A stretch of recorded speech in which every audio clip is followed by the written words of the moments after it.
Ya, Assalamualaikum warahmatullahi wabarakatuh. Selamat pagi, salam sejahtera untuk kita semua. Senang sekali pada kesempatan kali ini bisa bertemu dengan rekan-rekan semua. Dan pada kali ini saya akan mencoba mendemonstrasikan kepada teman-teman semua tentang bagaimana penentuan konsentrasi hambat minimum atau biasa yang disebut dengan minimum inhibitor konsentrasi atau MIC dengan berbagai metode. Nah, di sini untuk awal kita akan menggunakan metode pengenceran tabung, di mana metode pengenceran tabung ini merupakan salah satu dari berbagai metode yang ada untuk penentuan konsentrasi hambat minimum. Sebelumnya kita harus mengetahui terlebih dahulu apa itu konsentrasi hambat minimum. Konsentrasi hambat minimum adalah konsentrasi terkecil dari suatu antibiotik yang bisa menghambat, saya garis bawahi, yang bisa menghambat pertumbuhan bakteri. Kalau misalkan membunuh, itu namanya konsentrasi bunuh minimum atau KBM. Nah, pada kesempatan kali ini kita akan mendemonstrasikan tentang penentuan konsentrasi hambat minimum dengan metode pengenceran tabung. Apa saja yang harus disiapkan?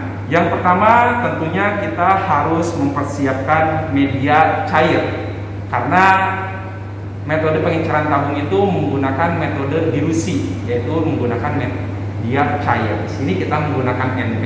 Di sini media NB-nya sudah steril, sudah disterilkan. Kemudian teman-teman semua juga siapkan sebanyak 7 tabung reaksi. Jangan lupa harus ada sumbatnya dan juga sudah disterilkan. Kemudian yang selanjutnya ada larutan mekfalan, kemudian suspensi bakteri E. coli. Suspensi bakteri E. coli ini sudah disesuaikan dengan larutan mekfalan, sehingga nanti kekuatan dari si suspensi bakteri ini konsentrasinya sama dengan konsentrasi 10⁻⁷ CPU. Ya. Kemudian setelah itu kita siapkan larutan uji. Di sini saya menggunakan larutan uji amoksisilin. Amoksisilin yang digunakan untuk larutan hidup yaitu sebesar 100.000 ppm. Ya, 100.000 ppm. Kemudian bakteri uji yang kita gunakan yaitu bakteri uji Escherichia coli. Ya.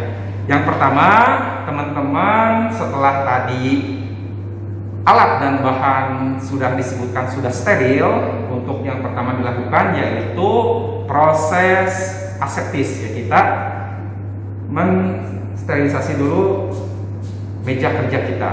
Ya. Nah, setelah disemprot semua meja kerja kita,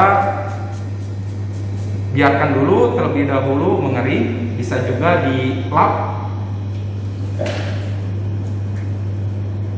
Kemudian setelah kering, nyalakan spiritus, karena kita akan kerja di antara 2 api biar nanti steril dan suasana kerja itu terkontrol. Ya, setelah tadi kita melakukan proses teknik aseptis dengan menyemprotkan alkohol ke meja kerja kita, dan ini sudah kering, kemudian sudah menyalakan bunsen untuk area kerja kita. Langkah selanjutnya, ambil tabung reaksi yang akan kita jadikan sebagai wadah media dan bakteri sebanyak 7 buah, teman-teman semua ya. Nah, kemudian kasih label teman-teman semua dari ke-7 tabung itu. Untuk tabung pertama kita gunakan sebagai kontrol negatif. Tabung pertama, ingat ya, sebagai kontrol negatif. Kita tempelkan tabung pertama kontrol negatif, kemudian tabung kedua itu kontrol positif. Nah, untuk tabung ketiga, keempat, kelima, keenam, ketujuh itu akan menjadi tabung untuk pengamatan kita. Nah, indikator dari pengenceran tabung yaitu kita melihat kekeruhan dari si media yang kita simpan di tabung reaksi ini. Nah, untuk menentukan apakah si bakteri itu hidup atau misalkan ada pertumbuhan atau enggaknya, kita bandingkan dengan kontrol positif. Ya, artinya kekeruhannya kita samakan sama kontrol positif. Kalau misalkan beningnya segimana, itu kita bandingkan dengan kontrol negatif. Jadi di sini fungsi kontrol negatif sebagai kontrol positif yaitu sebagai pembanding. Ya. Untuk tabung reaksi nomor 3, 4, 5, 6, 7 kita tandain aja. Untuk tabung reaksi nomor 3 itu 10.000 ppm. Kenapa 10.000 ppm? Karena kalau kita lakukan proses pengenceran, kita menggunakan larutan induk itu 100.000 ppm. Ya, 100.000 ppm ini diambil sebanyak 1 mili, kemudian nanti ditambahkan ke tabung reaksi nomor 3 yang berisi media 9 mili. Maka nanti kalau misalkan kita pakai rumus P1 dikali N1, P2 dikali N2, maka P1 nya ini adalah 100.000 ppm, diambil 1 mili kemudian ditambahkan ke dalam volume 2 nya. Di sini tadi 9 mili media ditambah 1 mili jadi 10 mili. Nah, untuk mencari konsentrasi di tabung reaksi nomor ini berarti nanti P2 sama dengan 100.000 ppm dibagi 10 mili tadi. Jadi totalnya 10.000 ppm. Nah, untuk tabung reaksi nomor 4 berapa? Untuk tabung reaksi nomor 4 sama kayak tadi proses pengencerannya. Jadi kalau tadi tabung reaksi nomor 2 larutan induknya ngambil dari sini, kalau tabung reaksi nomor 3 kan dari sini. Berarti kalau misalkan kita pakai rumus yang tadi, berarti di tabung reaksi nomor 4 itu sebanyak 1000 ppm. Ya, kita tandain semuanya sampai tabung reaksi nomor 7. Nah, sesudah ditandain semua, langkah selanjutnya atau langkah kedua, kita masukkan teman-teman semua media NB sebanyak 9 mili. Kemana saja masukannya? Ke tabung reaksi nomor pertama, kedua, ketiga, keempat, kelima, keenam, ketujuh. Ya, setelah kita memasukkan media ke dalam tabung reaksi tadi sebanyak 9 mili, bisa dilihat sama teman-teman semua di rumah, ini harus sama semua ya, 9 mili. Terlihat satu jajar. Kalau misalkan teman-teman semua tidak sama memasukkan media 9 mili terhadap semua tabung reaksi ini, maka nanti konsentrasinya akan berubah. Otomatis pengenceran yang tadi kita jelaskan di awal bahwa tabung reaksi nomor 3 itu 10.000, kemudian 1000 ppm, kemudian 10 ppm, kemudian 1 ppm. Kalau tidak sama di awal, media ini akan berubah. Jadi pastikan di awal ini medianya sama semua 9 mili ya. Nah, setelah memasukkan media NB tadi sebanyak 9 mili, langkah selanjutnya teman-teman ambil ya, ambil larutan uji amoksisilin 100.000 ppm ini, kemudian teman-teman semua ambil mikropipet. Di sini saya udah atur untuk 1000 mikro atau 1 mili. Nah, kemudian gunakan tip yang sudah steril. Kemudian teman-teman semua ambil sebanyak 1 mili dari larutan uji amoksisilin yang sudah kita siapkan tadi. Kemudian ambil secara aseptis, kemudian teman-teman semua secara tegak lurus ya, penggunaan mikropipet di awal ditekan 1 kali, kemudian masukkan, kemudian setelah itu lepas ya, kemudian tutup kembali si larutan uji. Setelah itu teman-teman semua ambil tabung reaksi nomor 3 ya, ambil tabung reaksi nomor 3, kemudian fiksasi dekat api, kemudian dibuka, kemudian masukkan 2 kali ketukan ya. Kalau tadi ngambil 1 kali ketukan, kalau menuangkan itu 2 ketukan, 1, 2. Nah, setelah itu teman-teman semua tutup kembali. difiksasi lagi dekat api. Nah, ininya tipnya dibuang karena nanti akan beda konsentrasi.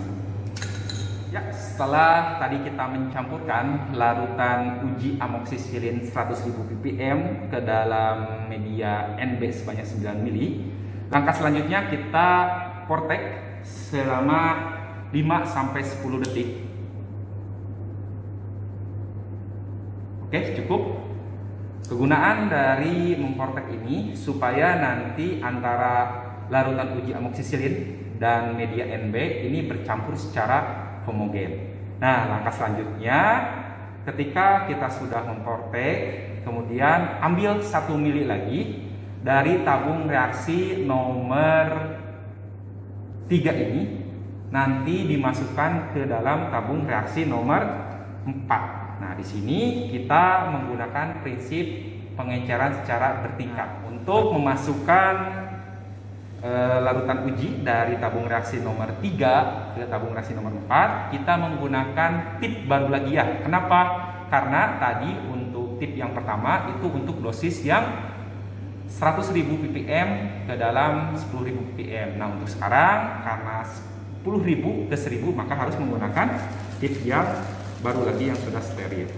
Kita ambil tip baru yang sudah steril.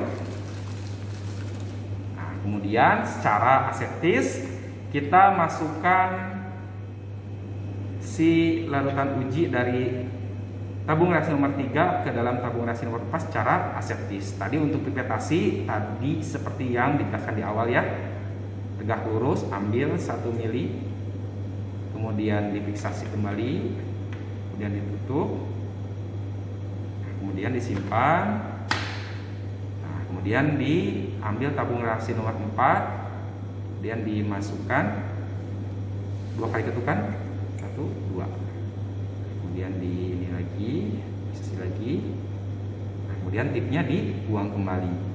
Langkah selanjutnya kita vortex yang tadi sudah dicampurkan dari tabung reaksi nomor 3 ke tabung reaksi nomor 4. 5-10 detik sama? Ya, sudah. Nah, kemudian ambil lagi 1 mili dari tabung reaksi nomor 4 ke tabung reaksi nomor 5 secara aseptis sama seperti tadi. Dari tabung reaksi nomor 5 ke tabung reaksi nomor 6. Kemudian dari tabung reaksi nomor 6 ke tabung reaksi nomor 7. Dari tabung reaksi nomor 7 nanti kita buang 1 mili. Ya.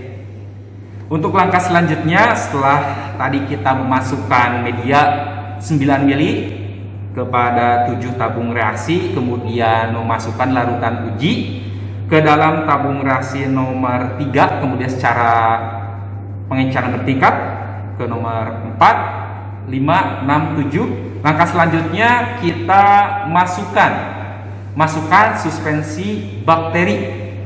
Nah, suspensi bakteri ini kita sudah samakan sama larutan McFarland ya. Jadi konsentrasi si bakteri yang ada di suspensi ini sudah sesuai dengan aturan. Nah, berapa yang harus dimasukkan si suspensi bakterinya? Yaitu sebesar 100 mikron atau 0,1. Nah, si suspensi bakteri ini tidak seperti tadi pengenceran bertingkatkan. Kalau tadi masukkan ke tabung reaksi nomor 3, kemudian dari tabung reaksi nomor 3 ke nomor 4 ke 5, tidak. Tetapi ini masing-masing masukkan suspensi bakteri ini 100 mikron terhadap tabung reaksi nomor 2, 3, 4, 5, 6, dan 7. Kenapa tabung reaksi nomor pertama tidak dimasukkan suspensi bakteri? Karena tabung reaksi nomor pertama ini adalah sebagai kontrol negatif. Artinya apa? Artinya kontrol negatif ini tidak ada pertumbuhan bakteri. Ya. Nah, untuk tabung reaksi nomor 2 ini adalah sebagai kontrol positif. Artinya kita melihat pertumbuhan bakteri di dalam tabung reaksi nomor 2 ini, di dalam media ini. Apakah ada pertumbuhan atau enggak? Nah, untuk nomor 2, 3, 4, 5, 6 kita ingin melihat si larutan uji yang sudah tadi kita pengenceran bertingkat itu KHM atau konsentrasi hambat minimumnya di berapa ppm ya. Kita ambil mikropipet, kemudian kita atur di angka 100 mikron. Di sini 100 mikron. Kemudian kita ambil tipnya yang sudah steril.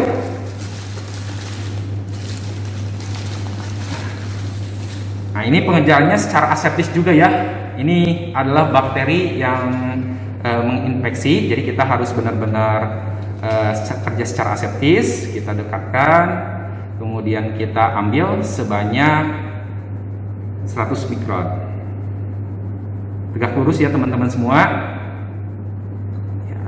100 mikron, kemudian ditutup kembali, difiksasi, kemudian ditaruh dulu, kemudian ambil tabung reaksi nomor 2 ya teman-teman semua. Tabung reaksi nomor 2 ini. Kemudian dibuka, kemudian diambil. 2 kali ketukan. Nah, setelah itu teman-teman semua, si tabung reaksi nomor 2 ini kita homogenkan dengan diportek selama 5-10 detik sama seperti tadi. Ya, cukup sudah. Kalau sudah, disimpan. Kemudian kita ambil lagi si suspensi bakteri tadi. Sama 100 mikron ya. Maaf, ini mikron. 100 mikron. Ambil lagi.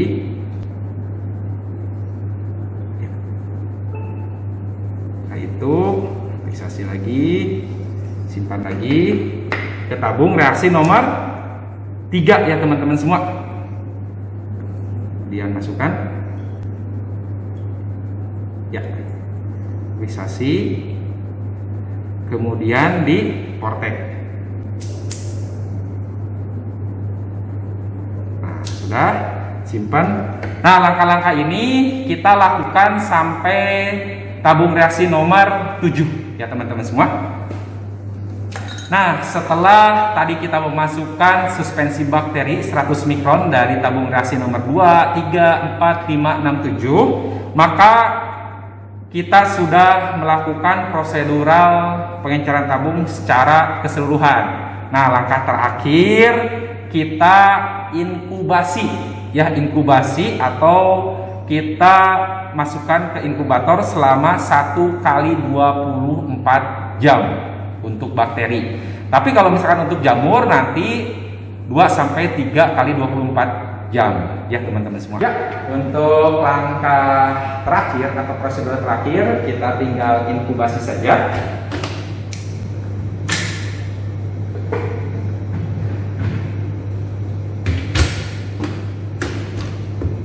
Nah, proses inkubasi ini dilakukan selama 1 kali 24 jam.